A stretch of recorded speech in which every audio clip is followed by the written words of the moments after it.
This is it. We have reached the gauntlet for the Seattle Mariners 2023 season. There are 10 games left, 7 against the Rangers and 3 against the Astros. There is so much to talk about here on episode 26 of the Hit It Here podcast. But first, Joe, how's it going?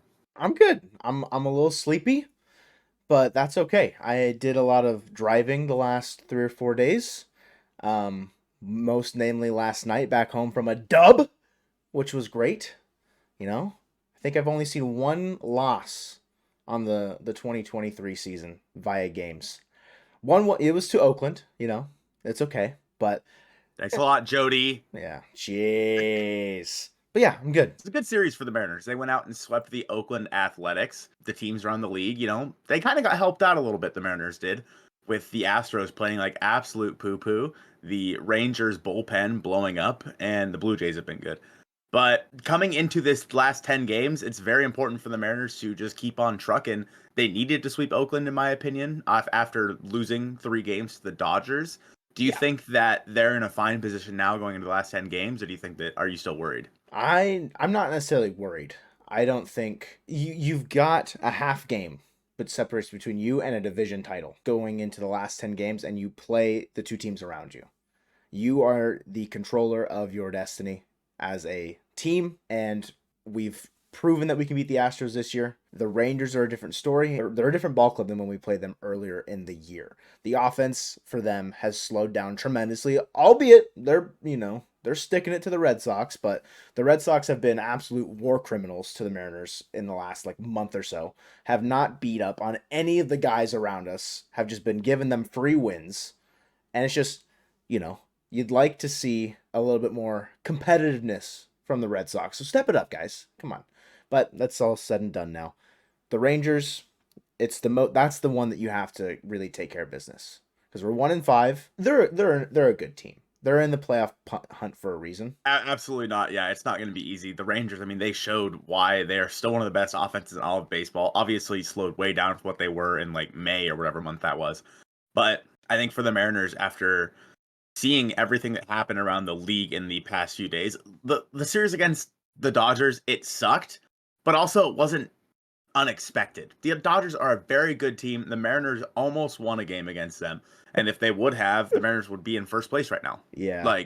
If they would have just won that stupid extra inning game, then the Mariners would be in first place. It's plain and simple. And so I think going into the Rangers series, this is what you want in the last 10 days of a season. It's going to be the most exciting, excruciating, painful, but also very fun to watch baseball that we've had in a very long time. The playoffs start tomorrow on Friday. They start on Friday.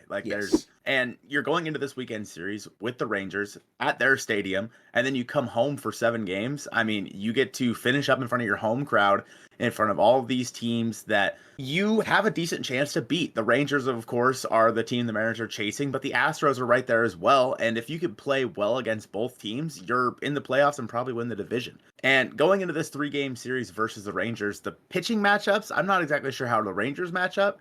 I know that the Mariners, I believe they're sending Gilbert to the hill, right? No.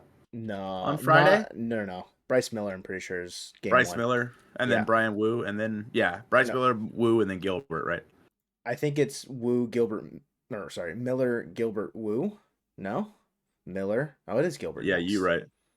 Miller, Gilbert, Wu. Yeah. Dane Dunning in the first game for the Rangers on Friday. In the game on Wednesday, John Gray got lit up pretty hard against the Red Sox to start the game, and only went, I think, 2 1/3 or 3 1/3. And then Martin Perez came in and threw 4 innings long out of the bullpen. And that's where he's primarily been used since, I feel like, at least maybe the deadline. I don't really remember. And same with Andrew Heaney. Yeah, they're Heaney both out of the pen. Yeah, so they've got long guys out of the pen should their starters need to come out early or whatever. Same, if we see Eovaldi at any point, he's been pretty dodgy in his return, probably not wanting him to go super long innings just to help out with his injury. So expect to see Martin Perez or Andrew Heaney go long out of their pen at some point. As far as the rest of that, those matchups go, we won't see John Gray. We get Dane Dunning in the first game. I don't think I have a pulse. I think you'd get Eovaldi in the last game and Jordan Montgomery in the second one. Yeah, I think so. Okay, that makes sense. They don't have a game today, like us, you know. Astros don't either. So we're all just going to stay neutral within the division, but that does allow the Rangers, should they want to kind of reslot, they probably could if they wanted to. But Scott for the Mariners said that's not something that they're going to be opposed to doing, but they don't see them doing it right now. So by the time you're hearing this, if more information comes out about potentially maybe skipping Woo's start on that Sunday, and maybe we see a Castillo go, I don't really know if they wanted to do that. It'll be interesting to see how the Mariners play the away series. I feel like, because this could be a big tone setter for how it feels when the Rangers come back to Seattle for 4 to end the year. That is one where I would not be surprised to see a short rest start or something along those lines. Yeah, I mean, if you play poorly in this 3-game set versus the Rangers, like let's say if you get swept, you're screwed. Oh Plain boy. and simple. Like if you get swept, you have to win out after that, in my opinion. Otherwise, you're not making the playoffs. Yeah. Unless, of course, the Blue Jays start losing games, which is possible. The Blue Jays face the Yankees and Tampa Bay the rest of the way. So they finish up this series with the Yankees, and they go on to face Tampa Bay, and then they face the Yankees again, and then they face Tampa Bay. So it's the Blue Jays have a pretty tough road ahead, just like the Mariners do. And the Astros, they finish up against the Diamondbacks, and they also face, of course, the Mariners. And so, I don't know. You look at this, and with how bad all these teams have been, I think that going in against the Rangers and their bullpen, the Mariners' main goal is going to have to be to work the starters' pitch count, especially on a guy like Evaldi, who's been hurt, and Montgomery, who's been pretty, honestly, bad since he went to the Rangers. I think that's going to be the best part of facing the Rangers. And obviously the bullpen is Rangers' fatal flaw, and you have a little bit more on fatal flaws. So each team in the West seems to have something that just isn't going their way in 2023. And some of it is related back to their 2022 performances. The Rangers, I'm not really going to relate it back to 2022 because they're just bad in general last year as a team. Their success this year, it's mainly related to their offense, but their failures, like you're saying, come from their bullpen. Since August 13th, how many save opportunities do you think the Rangers have had? Since when? August 13th, so about a month and about 5 weeks. Yeah. I'm going to go with 15. Okay, so they've had 16. How many have they converted? I'm going to go with 4. They have converted 3. They're 3 Wow. They are 3 for 16 in save opportunities since August 13th. They have blown 32 saves on the year. They have the 26th ranked bullpen in all of MLB by ERA in 2023. The Rangers bullpen does them zero favors. They are constantly throwing games away for this team. The offense, we said that they slowed down. The offense has still been good, right? It's still been a good enough offense to probably win games, but it's the bullpen that has been letting them down. And their starting pitching, it's been pretty hit or miss. And, you've had injuries to DeGrom. They've had injuries to Max Scherzer when since they acquired him. So that's never something you want to see. But with how poor the bullpen has been, what you said is exactly right. You've got to capitalize on working the starting pitchers' pitch counts early on to try and get to that bullpen early, because you don't want to end the game, especially as the Mariners, in a close one-run game having to go to extra innings, because that's the Mariners' fatal flaw in 2023 by far, is their clutch factor. They have seemingly lost the ability to win close games when it matters most. And this is a general, I'm speaking in general, as a generalization. They've won close games. They've had walk-off wins, I'm aware. But in 2022, the Mariners' win-loss in extra innings was 11-5. So across 16 games, they won 11 of them. In 2023, across 20 games, Mariners have only won 6. They are 6-14 in extra innings this year. It's just not, they haven't had that come-through moment. The big breakout where you mentioned it in the Dodgers series, the extra inning game where we had the bases loaded in the bottom of the ninth with nobody out, and no one comes across the plate to win the game for the Seattle Mariners. It's just there's no ice in the veins, it seems like at times. And it's the same that goes for the 1-run win-loss record as well. 2022, Mariners were known for being nails in 1-run games, 34-22. In 2023, they're 23-25, just under 500. It's not terrible. It could be a lot worse. However, going into the season, knowing how the Mariners were constructed, knowing how they wanted to probably play baseball again this year, under 500 in that regard does not bode well, I feel like, for a team that you could, like you're saying, they could probably have 2, 3, 4 more wins if they just have one extra base hit in a clutch moment. Yeah, and I feel like we've seen it time and time again with this team where we look at those losses, those painful losses, where it just makes you sick to your stomach. The national series still stands out to me as one of the most like painful games to watch in the history of the Seattle Mariners. Hmm. That's a game where you look back on it, and if you miss the playoffs by like a game, that's the one that I look at. Like obviously there Hmm. have been very painful losses throughout the entire season. I can think of like the Cedric Mullins robbing Ty France of a home run. And then that game against the Orioles, that was a big one. They're you can nitpick each and every one of them, but like you said, it's the clutch factor for the Mariners that is basically, I wouldn't say it's non-existent, but it's pretty dang close. Obviously, we've seen some guys come through in the big moments, like Julio when he hit that big home run against the Dodgers. It ended up being a moot point, but it was a great moment at the ballpark. Everyone was really excited. They thought, "Yep, like we're gonna come out and win this game against one of the best teams in the National League." And unfortunately, they didn't come through. And so I think it has to weigh on the mind of obviously the fans, but the players as well, that they're starting, maybe they were trying to get too big in the moment. We know Julio was at the start of the year. He was swinging out of his shoes. Yeah. And these guys are just, and JP has said that like they're not getting their job done. I don't necessarily know how you fix it this late in the season. It just is what it is at this point. Like Yeah. if you just flush it all and then go do your job against the Rangers and the Astros in one-run games or late games, then I'll forget all about all the trouble you had in late games early in the year. But that still leaves with the Astros. What is their fatal flaw, Joe?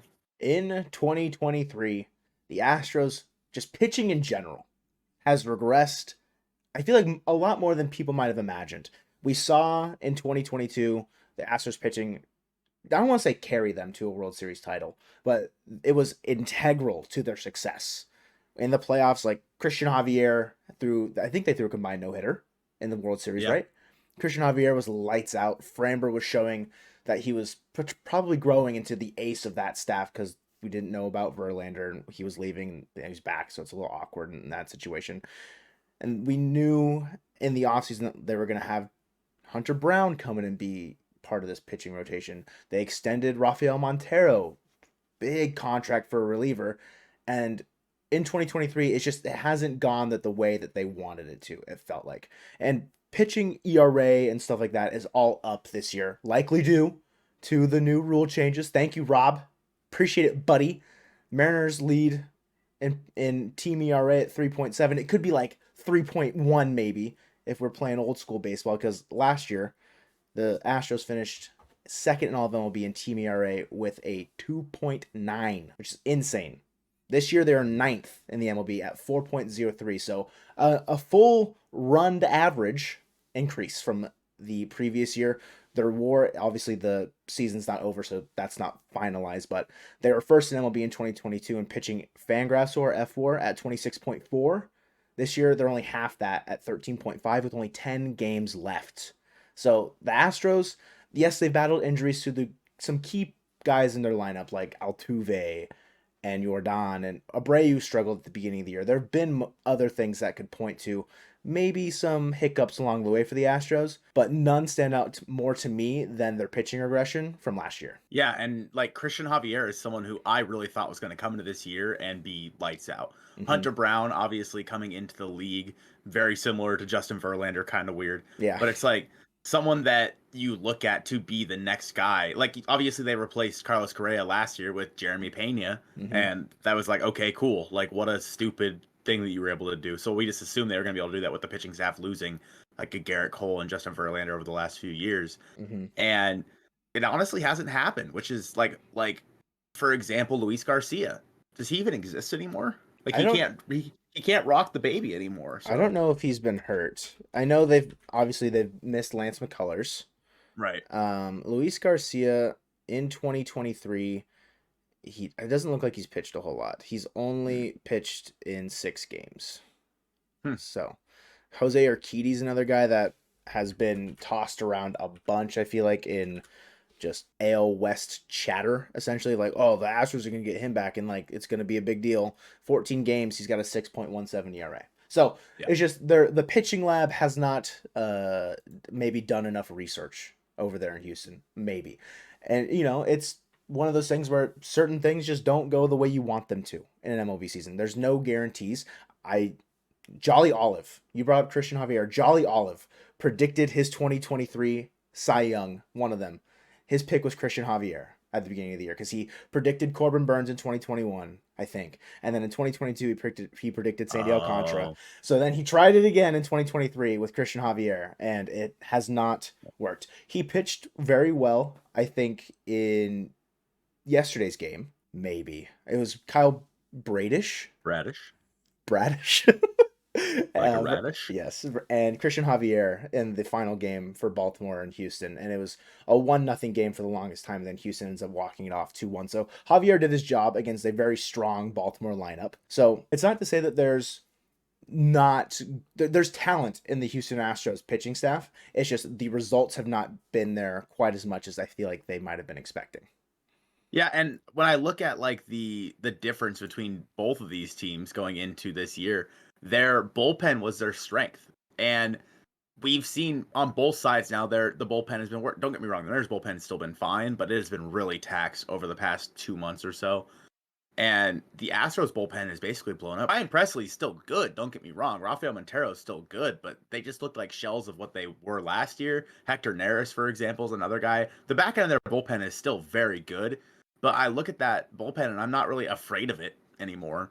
Like, when I think of the best bullpens of the game, I would think of the Orioles, obviously, before losing Felix Bautista. Yeah. So I don't know. And you look at the Mariners bullpen again, it's like they're very taxed. They got to save it a little bit in the series versus the Athletics. They still got some work in for Andres Munoz, Matt Brash, because at this point you're going to have to manage it like it's the playoffs. And Scott said that they're going to have guys over the next 10 days go 3 straight days because you need it. You need to get to the final push. Yeah. Like you have to get to that point.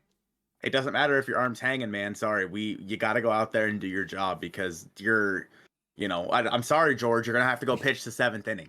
Sorry, we need you. Yeah. No. So I was pleasantly surprised at an Edward Bizardo appearance in the game that I went to on Tuesday. I was like, yes, chills. Get to witness, Jerry DiPoto masterclass at its finest. But I agree, getting the work in for those guys in moments where maybe we didn't need to have them go, but to get them their reps, maybe have them gain a little bit of confidence in moments, like giving Munoz the 8th and Topa the 9th in game 3. I was like, okay, yeah, I can get behind it. Maybe kind of reinstill a little bit of like trust and faith as if there wasn't enough already in Justin Topa because he's been phenomenal. But, just like, hey, you get the 9th. You go get it done.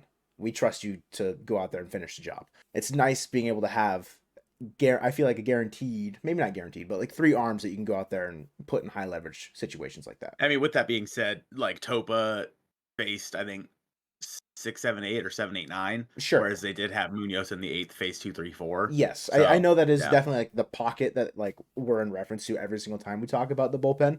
It's just it was a 6-3 game. Do we maybe not even need to throw Topa in that situation with 6, 7, 8 for the Athletics, and you give it to, I don't know if Thornton didn't pitch the day before. Maybe give it to Thornton. Like I don't know like Scott to be playing silly games, winning silly prizes, kind of a vibe. But I don't know. I liked the move to Topa today or yesterday in the 9th for just semantics. And so when we look at this team going forward, what really hampered them at the start of the month was a lot of guys struggling at the plate. So I feel like we should talk a little bit about that. Julio has still been good, although he slowed down a little bit. Same with Teo. Mm-hmm. But we've seen other guys step up recently. Obviously, JK has been big in his return. People were saying, oh, well, look at their record now that Jared Kelenick's back. I'm like, are you stupid? Look at their record at the start of the month before Jared Kelenick came back. Yeah. Like, there's no question there, people. There's no correlation. Sorry. And so, JP's been good. Mike Ford has been good. And Gino has picked it back up. We've seen a lot of extra base power out of him in the past few games. Mm-hmm. One guy we're still waiting on is Ty France. Joe, what do you think? I don't know if it's like the lineup spot. I don't know if that has any effect on a batter at the major league level necessarily, because in our experience, we only played up to high school ball. So if I was hit 5th one day and then 3rd and then 7th, like it's not going to affect me that drastically. Is it weighing on Ty in any way, seeing his name at 8 in the bottom, like in maybe not even A, but just always in the bottom third of the lineup. It feels like, especially against righties, and and against the lefty, he's going to get bumped up a little bit. We saw that in Game 1 against the Athletics, where, as your famous tweet has banged, the murderer's row of Dylan Moore, Sam Haggerty, Jose Caballero, and Luis Torrens, or whatever the order would have been in that game, was going to put in work, and they did that night. They very much so did. They were the lifeline for the Mariners offense in Game 1 against the Athletics, with JP Sears on the mound, a lefty. So Ty was batting fifth, I want to say, that night. I'm pretty sure. That sounds right. Yeah, that sounds right. Mm-hmm. And against a righty, he's further down. And I don't know if that's weighing on him, but in 2023, he's not been the most productive first baseman around the league. It's a conversation that many people are having on Twitter, on the little bird app that no longer exists. But a couple stats here, right? He's still got an above average WRC plus at 102, right? He's an above league average hitter. It is 19th among qualified first basemen. He's got very little power this year, only 10 home runs, which is tied for 24th. He's not really driving the ball as much. I don't want to be the person that's going to nitpick at stats, but I feel like his on base, which would then result in his WRC plus, are very inflated because he gets hit a lot. And that's great. It's good for a guy to get on base. It's just when that guy can't run very fast, it's not as beneficial like a Jose Caballero getting on base via the hit by pitch. You know what I'm saying? Like, the value there, it's singles and hit by pitches for your slowest guy on your team. Yeah, he's been bad. I mean, plain and simple, he's been bad, and I've been banging the drums, and he's going to turn it around. But at this point, there's 10 games left in the season. Ty France is what he is. If he gets on a little hot streak in these last 10 games, awesome. But I'm not expecting to see it. I think that where he really comes into play is facing the Rangers. They've got quite a few lefties, both in their bullpen, and they can throw Montgomery out there on the mound or something like that. He's been really good versus lefties, obviously not so good versus righties, and we'll have a video coming out after the season is over and the playoffs are done as to what to do about first base. Do you move on from Ty France? Because before this year, he was still a very productive hitter. Like, he was one of your better hitters. He was running like a 120 something OPS plus. Like, he was great defensively, hitting 20 home runs. Like, I don't know if I give up on that guy after one down year. Yeah. I don't see the purpose because of that. And I think that if this is who Ty France is, which he has never been throughout his entire career in the minor leagues, even his first years in the big leagues, he's always hit. So I'm willing to give the guy the benefit of the doubt that he'll figure it out next year, but that's a conversation for the offseason. What do you have on his numbers? Against lefties, Ty France has been hitting a lot better. He's got a 301 average, a 345 OBP, a 429 slugging, and a 774 OPS with a WRC plus of 119. That is more along the lines of what we would expect, I think, as a whole line for Ty France, what you're saying. Maybe the average a little bit lower, He's never been a 300, more like a 280 guy. But the 119 WRC plus, that is something that I could have probably penciled in Ty France for 115 to 120 at the beginning of the year, and I would have ran with it. 102 WRC plus at this point throughout the season is just not cutting it. And it's against righties, a 98 WRC plus, which is the bulk of his at-bats because right-handed pitching is just the more dominant side. There's not a whole bunch of lefties. We happen to have quite a few in the division with the Angels and the Rangers, but against righties, 234, 336, and you see a big zap in the slugging, in his power, dropping from 429 against lefties to 341 against righties. It's not there, and it's not the same as it once was, it feels like. And looking at WRC plus, I mean, in 2020, 133, 2021, he had a 129, 2022, a 125, and then all of a sudden in 2023, it's gone down to a 102. And he's not really striking out any more than he has throughout his career before. It's just not there for him. And he's not putting up very competitive at-bats right now. Obviously, his speed is non-existent. But it all culminates to a WAR of 0.4. An F-WAR of 0.4 in 2023, where he had a 2.3 in 2022 and a 3.1 in 2021. Obviously, Ty France, 29 years old, coming up on 30 next year. Like, I don't know what the answer is, but he's someone that you have to get going for these last 10 games. Like we've seen with Gino, for example. Gino has been hit or miss this year, but he's a steadying force, in my opinion, over there at third base, and you can pencil into your lineup, and he swings through 90 poo down the middle of the plate, but occasionally he runs into one. And Orteo, for example, striking out every 5 at-bats, 5 times every 6 at bats. He walked But twice in the game on Tuesday. I know what the hell. Yeah, I was jazzed. Oh, his walk percentage. Don't check me on this. I'm pretty sure his walk percentage in 2023, the second half of it is way up. I'm Oh, pretty sure. Yeah, I mean he's been on a tear. Yeah. So But and these guys like Jared Kelenic has done his job for the most part coming back. I think he's only hit singles, but whatever. He's scored runs. Dom Canzone looked really good in the last game against the Athletics. yeah, Love me some Dom Canzone. Yep. Josh Rojas has been very good for the Mariners at second base, stabilized that position along with Dylan Moore. Jose Caballero. Yeah, I mean he ran into a ball on Monday night. Yeah. I was mouth on the floor, just jaw dropping, hit it like 430 feet or something crazy. Yeah. There's value with Caballero still, right? It's not, I don't know if there's anyone in the minors that I'm like, bring him up now and send someone down. I'm at a good point with this, what's that? About Ryan Bliss. I mean, he's the elephant in the room, right? Because he is the guy that I think might benefit more from still seeing more AAA at bats. And then just giving him spring training and letting him win the job next year, as opposed to bringing him up right now. I could be the silly guy in the room that's like, don't do it. Let him continue to develop. Maybe he's fully developed and ready to go. But I was just going to say, I'm pretty satisfied at this point right now how the roster is constructed based around the platoons that Scott's been kind of rolling with. Whenever there's a lefty, you're seeing Moore and Haggerty come in. I feel like around like the 5th or 6th inning as like substitutions for your either DH of Mike Ford and Rojas at second base. The splits and the platoons that they're running, I think it's going well, or it went well for them in Oakland. Maybe not, in the Dodgers series, because we don't want to talk about the Dodgers series. But as it's going into the final stretch, I'm pretty satisfied with how Scott's, I guess, like deploying those. I don't know if that's a common thing that people are feeling, but I don't feel as worried when Haggerty and Moore are getting at bats right now, because it's not every day. It feels like it's in specific spots where they're supposed to succeed.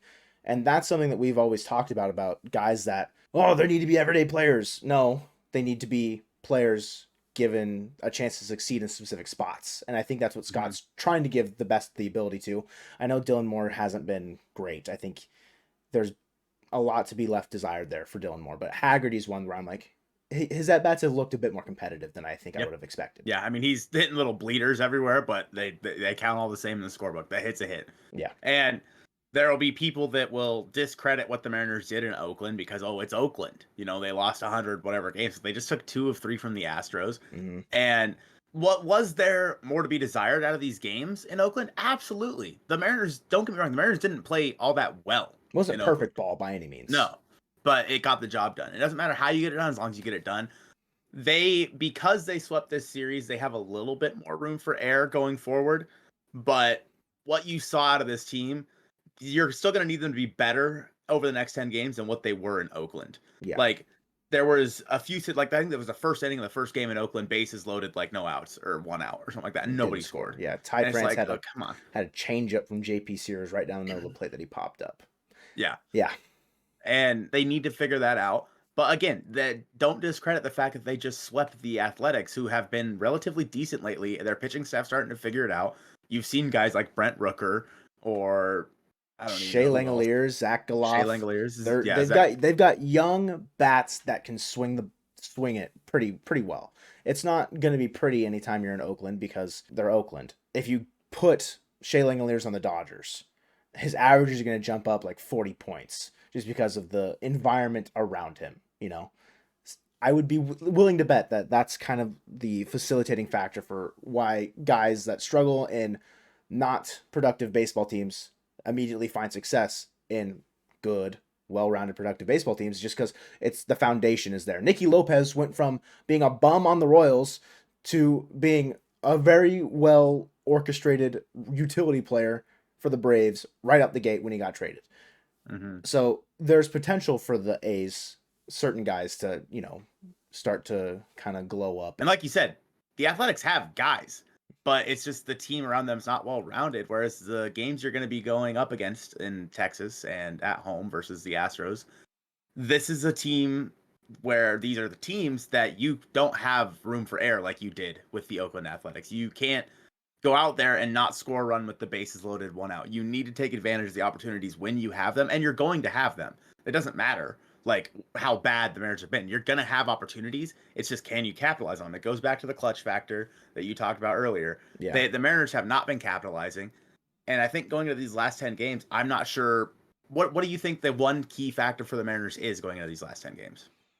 Ooh, I want to say working the pit, like working the counts, making sure that you're taking into account the situation to make sure that you're making the most of every at bat. No wasted at bats. No Ty France swinging at the ball at his eyes. No sliders in the other batter's box for Teo. No first pitch pop ups from Mike Ford. There are times where swinging first pitch and obviously you get the right pitch, it's the time to go.